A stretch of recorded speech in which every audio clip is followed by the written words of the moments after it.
Hi hello this is Revathi. Welcome to అందమైన కథల పొదరిల్లు. మంచి మనసులు ఎపిసోడ్ నెంబర్ 57 వినిపించబోతున్నాను.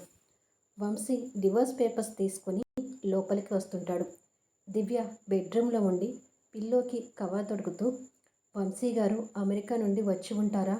ఇక్కడికి రాగానే నా దగ్గరకు వస్తారా? ఒక్కటి కాదు, రెండు కాదు, 3 నెలలు. వంశీ గారిని చూసి 3 నెలలైంది. పెళ్ళైన దగ్గర నుంచి ఇన్ని రోజులు వంశీ గారిని చూడకుండా ఎప్పుడూ ఉండలేదు. ఒకవేళ వంశీ గారు నా దగ్గరికి రాకపోతే నేనే వంశీ గారి ఆఫీస్కి వెళ్ళి వంశీ గారిని కలుస్తాను. ఇక వంశీ గారిని చూడకుండా నేను ఉండలేను అని అనుకుంటుండగా వంశీ హాల్లోకి వచ్చి దివ్య కోసం చూస్తాడు. దివ్య అక్కడ ఉండకపోయేసరికి వణుకుతున్న కంఠంతో దివ్య అని పిలుస్తాడు. బెడ్రూమ్లో ఉండి ఆ పిలుపు విన్న దివ్య కొత్త ఉత్సాహంతో ఉలిక్కిపడి వంశీ గారు వచ్చారు అనుకుంటూ ఆ రూమ్ నుండి బయటకు వచ్చి కాస్త దూరంలో ఉన్న వంశీని చూసి ఆనందపడుతుంటుంది. ఆ సమయంలో వంశీ కూడా దివ్యని చూసి ఆనందపడుతుంటాడు. దివ్య అదే ఆనందంతో వంశీ దగ్గరికి పరిగెత్తుకుంటూ వచ్చి వంశీని హక్ చేసుకుందాం అనుకునే లోపు వంశీలో వచ్చిన మార్పు గుర్తుకు వచ్చి హక్ చేసుకోకుండా బలవంతంగా ఆగిపోతుంది. వంశీకి ఆ పరిస్థితి అంతా అర్థమై దివ్య కళ్ళల్లోకి బాధతో మౌనంగా చూస్తుండిపోతాడు. దివ్య కూడా వంశీ కళ్ళల్లోకి ఆనంద బాష్పాలతో చూస్తుండిపోతుంది. ఇలా ఇద్దరు కొద్దిసేపు ప్రేమతో ఒకరి కళ్ళలో ఒకరు చూస్తుండిపోతుంటారు. దివ్య వంశీ అలా చూస్తూనే నెమ్మదిగా తన 2 చేతుల్ని వంశీ చెంపల మీద పెట్టి వంశీ కళ్ళలోకి చూస్తూ, మిమ్మల్ని ఇలా చూసి ఎన్ని రోజులైంది వంశీ గారు? మీరు ఈ ఇంటికి వచ్చి కొన్ని నెలలైంది. ఇప్పుడు మిమ్మల్ని ఈ ఇంట్లో ఇలా చూస్తుంటే ఆనందంతో నా మనసు ఉక్కిరి బిక్కిరి అవుతుంది. మిమ్మల్ని చూడాలని నేను ఎంతగా ఎదురు చూశానో మాటల్లో చెప్పలేను. ఇప్పుడైనా నా దగ్గరికి వచ్చారు, నాకు అది చాలు. రండి కూర్చోండి అని వంశీ చేయి పట్టుకొని సోఫా దగ్గరకు తీసుకువెళ్ళి సోఫా మీద కూర్చోబెట్టింది. వంశీ ఆ పరిస్థితికి ఇంకా బాధపడుతుంటాడు. దివ్య వంశీ కాళ్ళ దగ్గర కింద కూర్చొని వంశీ ఒడిలో తలపెట్టి, ఎన్ని రోజులైందో ఇలా మీ ఒడిలో తలపెట్టి పడుకొని అని అంటుంది. వంశీ అలా పడుకున్న దివ్యను చూసి చేతిలో ఉన్న డివోర్స్ పేపర్ని చూసుకొని కన్నీళ్ళు పెడుతుంటాడు. దివ్య వంశీ మొహం చూడకుండా అలాగే వంశీ ఒడిలో తలపెట్టి మాట్లాడుతూ, నేను మీకు ఇప్పుడు గుర్తొచ్చానా? ఇన్ని రోజులుగా నన్ను చూడకుండా నాతో మాట్లాడకుండా ఎలా ఉన్నారు? నాకు మాత్రం ఈ 3 నెలలు చాలా కష్టంగా గడిచిపోయాయి. ఎప్పుడెప్పుడు మిమ్మల్ని చూద్దామా అనిపించేది అని అంటుంది. వంశీ దివ్య ప్రవర్తనను చూసి తనని దగ్గరకు తీసుకోలేక దూరం పెట్టలేక మౌనంగా కన్నీళ్లు పెడుతుంటాడు. దివ్య వంశీ ఒడిలో అలాగే ఉండిపోయి, అసలు మీరు వచ్చిన దగ్గర నుంచి నేనే మాట్లాడుతున్నాను, మీరు ఏమీ మాట్లాడరేమిటి అని అడుగుతుంది. వంశీ కళ్ళల్లో నీళ్లు తుడుచుకొని దివ్యని ఎలాగైనా తన ఒడిలో నుంచి లేపాలని, నాకు ఒక గ్లాస్ మంచినీళ్ళు ఇస్తావా దివ్య అని అడుగుతాడు. దివ్య వంశీ ఒడిలో నుంచి లేచి, అయ్యో మిమ్మల్ని చూసిన సంతోషంలో మంచినీళ్ళు తాగుతారని అడగటం కూడా మర్చిపోయాను, ఉండండి తీసుకొస్తాను అని కిచెన్లోకి వెళ్తుంది. వంశీ సోఫాలో నుంచి లేచి అక్కడున్న విండో దగ్గరికి వచ్చి అటుగా నిలబడి ఉంటాడు. దివ్య వాటర్ గ్లాస్తో వచ్చి, వంశీ గారు వాటర్ తాగండి అని అంటుంది. వంశీ కన్నీళ్లు తుడుచుకొని ఇటుగా తిరిగి వాటర్ గ్లాస్ అందుకొని గ్లాస్ దింపకుండా వాటర్ తాగి గ్లాస్ని దివ్య చేతికి ఇస్తాడు. దివ్య కిచెన్లోకి వెళ్ళబోతూ, ఉండండి కాఫీ తీసుకొస్తాను అని అంటుంది. వద్దు, నేను ఇప్పుడే కాఫీ తాగి వస్తున్నాను అని అంటాడు. దివ్య ఆగిపోయి, అవునా, మీకు ఇష్టమైన కర్రీస్తో వంట చేస్తాను, డిన్నర్ ఇక్కడే చేయండి అని అంటుంది. వంశీ ఇబ్బంది పడుతూ, లేదు దివ్య, నేను ఇక్కడికి డిన్నర్ చేయడానికి రాలేదు, నీతో పని ఉండి వచ్చాను అని అంటాడు. దివ్య ఆశ్చర్యపోతూ, నాతో పని ఉండి వచ్చారా?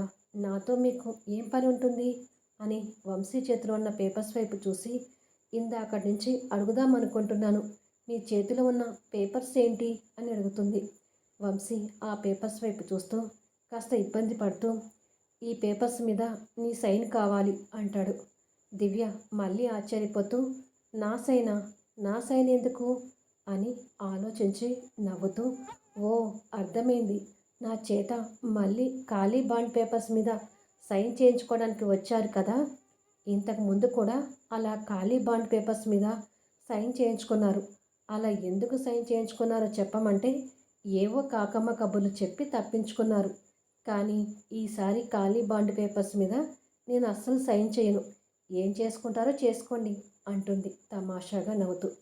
దివ్య అలా మాట్లాడుతుంటే వంశీ కన్నీళ్లను కష్టంగా ఆపుకుంటూ బాధను కప్పిపుచ్చుకొని, ఇవి ఖాళీ బాండ్ పేపర్స్ కాదు అంటాడు. కాదా, మరేం పేపర్స్ అని అడుగుతుంది. ఇవి ఇవి విడాకుల పేపర్స్ అంటాడు తడబడుతున్న గొంతుతో. ఆ మాట విన్న దివ్య కొన్ని క్షణాలు మౌనం వహించి, నన్ను ఆట పట్టించడానికి మీకు విడాకులు తప్ప ఇంకేమీ దొరకలేదా? విడాకులు అనే పదాన్ని నా నోటి వెంట రానివ్వద్దని చెప్పి ఆ పదాన్ని మీరెందుకు వాడుతున్నారు అని అడుగుతుంది. వంశీ బాధని గుండెల్లో దాచిపెట్టుకొని దివ్యతో సూటిగా మాట్లాడలేక అటుగా తిరిగి, నిన్ను ఆట పట్టించడానికి అనడం లేదు, సీరియస్గానే చెప్తున్నాను. నిజంగానే ఇవి విడాకుల పేపర్స్. మనం విడాకులు తీసుకుంటున్నాం. ఈ విడాకులకు నువ్వు ఒప్పుకుంటున్నట్టుగా ఈ పేపర్స్ మీద నీ సైన్ కావాలి అని అంటాడు. ఆ మాటలకు దివ్య చేతిలో ఉన్న గ్లాస్ ఒక్కసారిగా బల్లున కింద పడుతుంది. వంశీ ఆ శబ్దాన్ని భరించలేక బాధతో గట్టిగా కళ్ళు మూసుకుంటాడు. దివ్య నిర్ఘాంతపోయి కన్నీళ్లు పెట్టుకుంటూ వంశీకి ఎదురుగా వచ్చి, మీరు ఏం మాట్లాడుతున్నారు వంశీ గారు? మనం విడాకులు తీసుకోవడం ఏంటి? మీరు మీరు నన్ను ఏడిపించడానికి అబద్ధం చెప్తున్నారు కదా అని అడుగుతుంది కంగారుగా చూస్తూ. వంశీ మళ్ళీ దివ్యకు ఎదురు నిలబడి మాట్లాడలేక ఇటుగా తిరిగి కన్నీళ్ళు పెట్టుకుంటూ మాట్లాడుతూ, నేను చెప్తున్నది అబద్ధం కాదు, పచ్చి నిజం. నాకు నీ నుంచి విడాకులు కావాలి. నిన్ను నా జీవిత భాగస్వామిగా ఒప్పుకోలేకపోతున్నాను అని అంటాడు. ఆ మాటలకు దివ్య ఇంకా నిర్ఘాంతపోతుంటుంది. వంశీ అతి కష్టం మీద మాట్లాడుతూ, అవును దివ్య, నువ్వు నా జీవితంలో నుంచి వెళ్ళిపోవాలి. అందుకే మనం విడాకులు తీసుకుందాము అని అంటాడు. దివ్య ఆ మాటల్ని విని అసహనంగా కన్నీళ్ళు పెట్టుకుంటూ, కారణం ఏంటి వంశీ గారు? నాకెందుకు విడాకులు ఇవ్వాలనుకుంటున్నారు అని అడుగుతుంది. వంశీ తన బాధని పళ్ళ బిగువన పెట్టుకొని పైకి మాట్లాడుతూ, నువ్వంటే నాకు ఇష్టం లేదు. ఇష్టం లేని మనిషిని జీవితంలో పెట్టుకొని నేను జీవితాంతం ఇబ్బంది పడలేను అని అంటాడు. దివ్య కన్నీళ్ళు పెట్టుకుంటూ, నేనంటే ఇష్టం లేదా? మరి ఇన్ని రోజులు మీరు నా మీద చూపించిందంతా ఏంటి అని అడుగుతుంది. వంశీ అతి కష్టం మీద మాట్లాడుతూ, ఒకప్పుడు నిన్ను అభిమానించింది, ప్రేమించింది నిజమే. కానీ ఇప్పుడు నీ మీద నాకు ఎలాంటి ప్రేమాభిమానాలు లేవు. ఈ 3 నెలలు నిన్ను వదిలిపెట్టి వెళ్ళినా నా లైఫ్, నా ఎంజాయ్మెంట్ అనేది తిరిగాను, కానీ నీ గురించి ఒక్కసారి కూడా ఆలోచించలేదు. అటువంటప్పుడు నువ్వు నా జీవితంలో ఉండటం ఎందుకు చెప్పు? అందుకే నిన్ను వదిలించుకోవాలని ఈ పేపర్స్ తీసుకొచ్చాను అని అంటాడు. దివ్య ఆ మాటలకు ఆశ్చర్యపోతూ, నన్ను వదిలించుకోవాలని చూస్తున్నారా అని నెమ్మదిగా వంశీ ఎదురుగా వచ్చి, అంతే నెమ్మదిగా వంశీ చేయిని అందుకొని తన నెత్తి మీద పెట్టుకొని కన్నీళ్ళు పెట్టుకుంటూ, నా మీద ప్రమాణం చేసి నా కళ్ళల్లోకి చూస్తూ, ఇప్పుడు నా గురించి మీరు చెప్పిన మాటలన్నీ మళ్ళీ చెప్పండి అని సూటిగా అడుగుతుంది. ఊహించని ఆ పరిస్థితికి వంశీకి ఏం మాట్లాడాలో అర్థం కాక మౌనంగా ఉండిపోతాడు. దివ్య అంతే సూటిగా వంశీ కళ్ళలోకి చూస్తూ, ఏంటి మౌనంగా ఉంటున్నారు?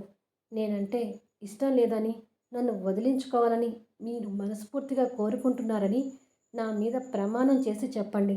అప్పుడు మీరు చెప్పింది నిజమని నమ్ముతాను అని అంటుంది.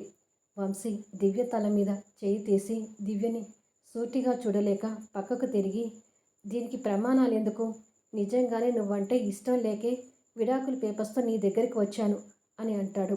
దివ్య వంశీకి సూటిగా వచ్చి, సరే ప్రమాణం వద్దు, పోనీ నా కళ్ళల్లోకి సూటిగా చూసి, నిజంగానే నువ్వంటే నాకు ఇష్టం లేదు, నేను నిన్ను ప్రేమించడం లేదు దివ్య అని చెప్పండి.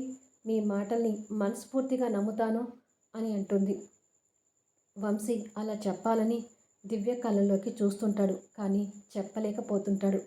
దివ్య వంశీని ఇంకా రెచ్చగొడుతూ, చెప్పండి వంశీ గారు, నేనంటే మీకు ఇష్టం లేదని చెప్పండి అని అంటుంది.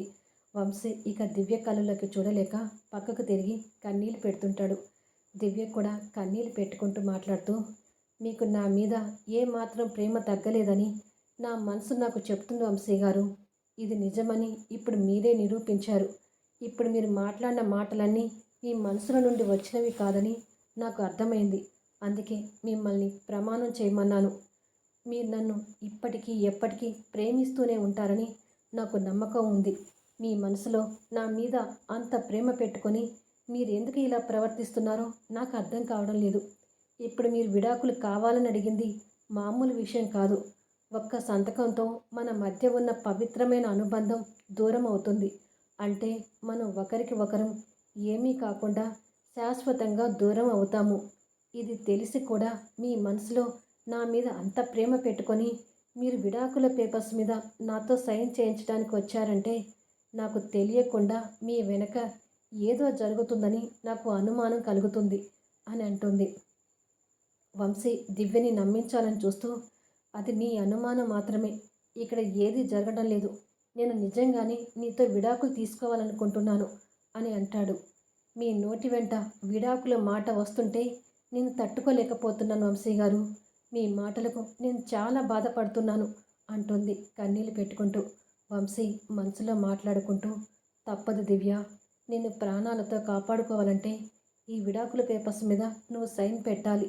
అందుకే నిన్ను బాధ పెట్టక తప్పట్లేదు అని అనుకొని, ఇప్పుడు నువ్వు బాధపడినా పడకపోయినా నాకు అనవసరం.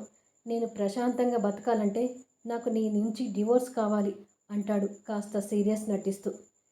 ఏ దంపతులైనా విడాకులు తీసుకుంటుంటే వాళ్ళ మధ్య ప్రేమాభిమానాలు లేవని అర్థం. కానీ మీరు నన్ను ప్రేమిస్తూనే నా నుంచి విడాకులు ఎందుకు అడుగుతున్నారో చెప్పండి అని అంటుంది. వంశీ కాస్త కోపం ఉన్నట్టు నటిస్తూ, నీకు చెప్పాల్సిన అవసరం నాకు లేదు. నీ నుంచి నాకు విడాకులు కావాలి. నువ్వు పేపర్స్ మీద సైన్ చేసిస్తే నేను వెళ్ళిపోతాను అని ఆ పేపర్స్ని దివ్య చేతిలో పెడతాడు. దివ్య కన్నీళ్ళు పెట్టుకుంటూ ఆ పేపర్స్ని అలాగే చూస్తూ నిలబడుతుంది. వంశీ ఎలాగైనా దివ్యతో సైన్ పెట్టించాలని ఆరాటపడుతూ తన పాకెట్లో ఉన్న పెన్ను కూడా తీసి దివ్య చేతుల్లో పెడతాడు. దివ్య వంశీని అలాగే గమనిస్తుంటుంది. వంశీ దివ్యని తలెత్తి చూడలేక ఏదో తప్పు చేస్తున్న వాడిలాగా తల దించుకొని ఉంటాడు. దివ్య కాసేపు వంశీని అలాగే చూసి తన కన్నీళ్ళని తుడుచుకొని పేపర్స్ పెన్ను వైపు చూసి తిరిగి మళ్ళీ వంశీ వైపు చూసి మనసులో మనోధైర్యాన్ని తెచ్చుకొని పేపర్స్ మీద సైన్ చేయబోతూ మళ్ళీ వంశీ వైపు చూసి ఇక తప్పదన్నట్టుగా ఓ పక్క తన కన్నీళ్లు తుడుచుకుంటూ మరో పక్క పేపర్స్ మీద సైన్ చేస్తుంటుంది. దివ్య అలా పేపర్స్ తిప్పుతూ సైన్ చేస్తుంటే అది చూస్తున్న వంశీకి ప్రాణం దూరం అవుతున్నట్టుగా ఫీల్ అవుతుంటాడు. దివ్య పేపర్స్ మీద సైన్ చేయటం పూర్తి చేసి వంశీకి ఇస్తుంది. వంశీ ఆ పేపర్స్ చూసి తిరిగి దివ్య వైపు ఆత్మీయంగా చూసి వెళ్ళబోతుంటే, ఒక్క నిమిషం ఆగండి అని అంటుంది. వెళ్ళబోయిన వంశీ ఆగి దివ్య వైపు చూస్తుంటాడు. దివ్య వంశీకి దగ్గరగా వచ్చి వంశీ కళ్ళలోకి చూస్తూ, నేను ఈ పేపర్స్ మీద సైన్ చేసింది మీరు అడిగినందుకు కాదు అంటుంది. ఆ మాటకి వంశీ దివ్య వైపు ఆశ్చర్యపోయి చూస్తుంటాడు. నేను చెప్తున్నది నిజం వంశీ గారు, మీరు అడిగినందుకు నేను సైన్ చేయలేదు. మీకు భార్యగా ఉండే అర్హత నాకే లేదు. నేను ఆ అర్హతని కోల్పోయాను. అందుకే ఈ పేపర్స్ మీద సైన్ చేశాను అని అంటుంది. దివ్య అలా మాట్లాడడం వంశీకి ఇష్టం లేక, ఎందుకు నీకు నువ్వే తక్కువ చేసి మాట్లాడుకుంటున్నావు అని అడుగుతాడు. దివ్య ధీమాగా మాట్లాడుతూ, కారణం లేకుండా నన్ను నేను తక్కువ చేసుకోవడం లేదు వంశీ గారు, నేను ఇలా మాట్లాడటానికి కారణం ఉంది అని అంటుంది. వంశీకి అర్థం కాక, ఏ కారణంతో ఇలా అంటున్నావు అని అడుగుతాడు. దివ్య వంశీ కళ్ళలోకి చూసి మాట్లాడుతూ, మిమ్మల్ని కొన్ని నెలలుగా గమనిస్తున్నాను. మీరు ఎవరికో భయపడుతున్నారు, ఏ బలహీనతకో లొంగిపోతున్నారు. ఆ భయం ఎందుకో, ఆ బలహీనత ఎవరి మీదో నాకు ఇన్ని రోజులుగా అర్థం కాలేదు. కానీ ఇప్పుడు అర్థమైంది. మీ భయం నా గురించేనని, మీ బలహీనత నేనేనని నాకు అర్థమైంది అని అంటుంది. అది నిజమే కాబట్టి తన మాటల్ని ఆశ్చర్యంగా వింటున్నాడు. అవును వంశీ గారు, నా వల్ల మీరు బలహీనుడవుతుంటే అది నేను తట్టుకోలేను. నేను మీకు బలం కావాలి కానీ బలహీనతను కాకూడదు. అలా అయితే నేనే నా భర్తను పిరికివాడిని చేసినట్టు అవుతుంది. అంటే మీరు పిరికివాడిగా మారటానికి నేనే కారణమైనట్టు. అందుకే నేను మీకు భార్యగా ఉండే అర్హత లేదని ఈ పేపర్స్ మీద సైన్ చేశాను అని అంటుంది. వంశీ ఆ మాటలకు దివ్య వైపు ఇంకా బాధపడుతూ చూస్తూ, అలా ఎందుకు అనుకుంటున్నావు దివ్య అని అడుగుతాడు. దివ్య వంశీ కళ్ళలోకి సూటిగా చూస్తూ, ఇప్పుడు కూడా మీ కళ్ళల్లో అదే భయం, అదే బలహీనత కనిపిస్తుంది వంశీ గారు. దానికి కారణం నేనేనని మీ కళ్ళు నాకు చెప్తున్నట్టుగా ఉంది. ఏ భార్య అయినా తన భర్త ధైర్యవంతుడిగా, సాహసవంతుడిగా ఉండాలని కోరుకుంటుంది. మొట్టమొదటిసారి నేను మిమ్మల్ని చూసినప్పుడు మీలో ఆ ధైర్యం, సాహసం కనిపించాయి. ఎలా అంటారా? ఆ రోజు గుడిలో నా పవిట కొంగు కాలుతున్నప్పుడు అక్కడ ఉన్నవారు భయపడి వెనుకకు వెళ్తే, మీరు మాత్రం భయపడకుండా ధైర్యంతో ముందుకు వచ్చి మీ చేతులు కాలుతున్నా పట్టించుకోకుండా సాహసం చేసి నా పవిట కొంగుకు అంటుకున్న మంటలను ఆర్పి నన్ను కాపాడారు. అప్పుడే మీ ధైర్యం, సాహసం ఏమిటో అర్థమైంది. అప్పుడు ధైర్యవంతుడిగా చూసిన మిమ్మల్ని ఇప్పుడు నా కారణంగా బలహీనుల్లాగా మారిపోవడం చూడలేకపోతున్నాను అని అంటుంది. వంశీ ఆ మాటలను మౌనంగా వింటున్నాడు. కానీ నాకు 2 విషయాలు మీ మీద కోపం, అసహ్యం కలుగుతుంది. ఒకటి, మీరు ఎవరికో భయపడి నాకు విడాకులు ఇచ్చి నన్ను దూరం చేసుకోవాలని చూస్తున్నారు. అదే నేను భరించలేకపోతున్నాను. అంటే మీ మనసులో ప్రేమించిన నాకన్నా, మన బంధం కన్నా ఆ భయం కలిగించే వాళ్ళకే ఎక్కువ స్థానం ఇస్తున్నారు. ఈ విషయంలో మీ మీద నాకు బాగా కోపం వస్తుంది. రెండవది ఏంటంటే, నేను ఎవరికైనా మాట ఇస్తే ప్రాణత్యాగానికైనా సిద్ధపడతాను, కానీ ఇచ్చిన మాటను ఎట్టి పరిస్థితిలో కూడా తప్పను.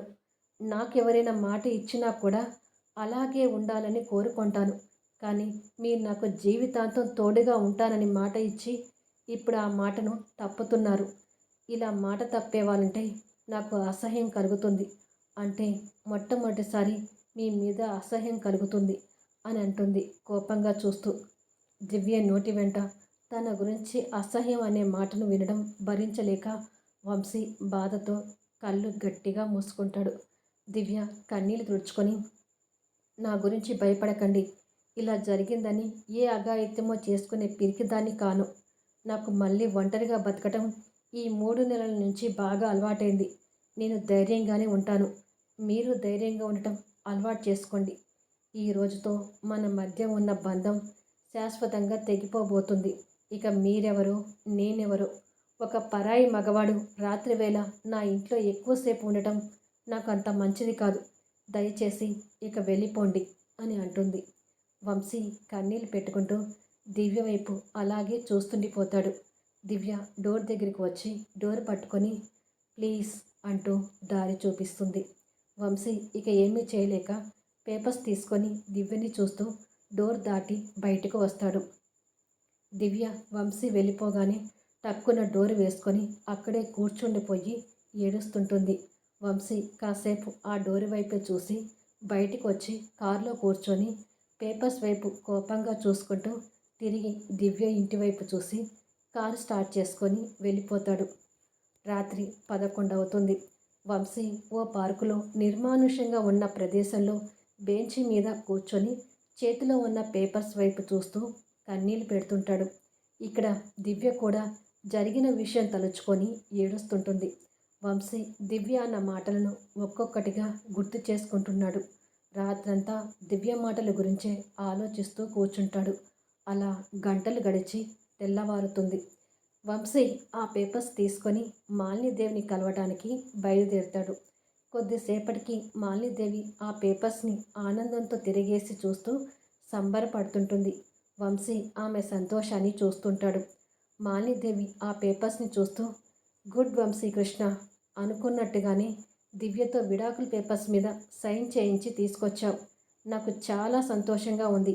ఈ పేపర్స్ లాయర్కి ఇస్తాను. వెంటనే మీకు విడాకులు వస్తాయి. ఆ విడాకులు తీసుకొని దివ్య మీద ప్రేమతో దివ్యకి దూరంగా వెళ్ళిపో అని అంటుంది. వంశీ సీరియస్గా ఆమె చేతిలో ఉన్న పేపర్స్ తీసుకొని ఆమె వైపు కోపంగా చూస్తుంటాడు. వంశీ ఆ పేపర్స్ని అలా తీసుకోవడం చూసి మాలినీదేవి ఆశ్చర్యంగా చూస్తుంటుంది. వంశీ ఆమె వైపు కోపంగా చూస్తూ పేపర్స్ని పరా చెప్పుతుంటాడు. నెక్స్ట్ ఎపిసోడ్లో కలుద్దాం ఫ్రెండ్స్. ఈ ఎపిసోడ్ చాలా పెద్దగా అయిపోయింది కదా. కాస్త నా కష్టాన్ని గుర్తించి లైక్స్ ఇవ్వండి, కామెంట్ షేర్ చేయండి. మరి నెక్స్ట్ ఎపిసోడ్లో ఏమవుతుందనేది తర్వాత చూద్దాం.